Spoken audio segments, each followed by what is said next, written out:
धुळे जिल्ह्यातील शिरपूर शहराजवळ मुंबई-आग्रा राष्ट्रीय महामार्ग क्रमांक 3 वर भारत सेल्स सेंटर समोर शनिवार दिनांक 18 जुलै सकाळी सुमारे 10 वाजता भीषण अपघात झालाय।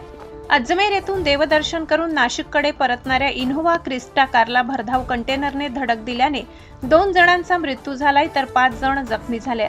प्रथम खबरीनुसार नाशिक येथील मोसीम मेहमूद शेख वय 32 हे त्यांच्या सहकाऱ्यांसह अजमेरहून नाशिककडे परतत होते।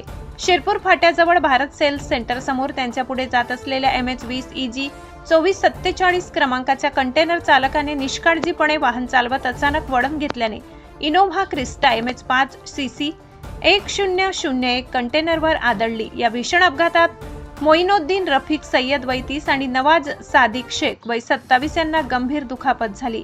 दोघांना तातडीने शिरपूर येथील कॉटेज रुग्णालयात दाखल करण्यात आले, मात्र उपचारादरम्यान त्यांचा मृत्यू झालाय। अपघातात कैफ सादिक शेख, साबिर मोईन शेख, साहिल मेहमूद शेख, अयान शेख, असरफुद्दीन तसेच कार चालक मोसीम मेहमूद शेख हे जखमी झाले असून त्यांच्यावर उपचार सुरू आहेत। गंभीर जखमींना पुढील उपचारासाठी नाशिक येथे हलविण्यात आले आहे। या प्रकरणी कंटेनर चालकाविरुद्ध निष्काळजीपणे वाहन चालवून अपघात घडविल्याप्रकरणी शिरपूर शहर पोलीस ठाण्यात गुन्हा दाखल करण्याची प्रक्रिया सुरू असून पोलीस पुढील तपास करीत आहेत।